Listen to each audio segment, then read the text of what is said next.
వెళ్ళినప్పుడు ఆంజనేయం మహావీరం బ్రహ్మ విష్ణు శివాత్మకం తరుణార్క ప్రభం శాంతం ఆంజనేయం నమామ్యహం అంటూ తిరగాలి పరమ మౌనంతో. ఆ శ్లోకం ఒక్కటి చదువుకుంటూ గర్భిణీ స్త్రీ ఎలా తిరుగుతుందో అలా తిరగాలి. కనీసంలో కనీసం హనుమ జయంతి నాడు 3 మాటలు తిరగాలి. కనీస ధర్మం 3 మాటలు తిరగాలి.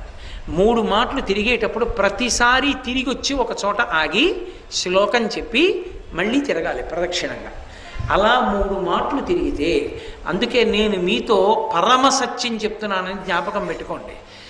ఎంత ఉద్వేగభరితమైన పరిస్థితుల్లో, ఎంత కష్టంలో ఉండనివ్వండి, హనుమత్ ప్రదక్షిణాలు చేస్తే మనస్సుకి శాంతి కలుగుతుంది.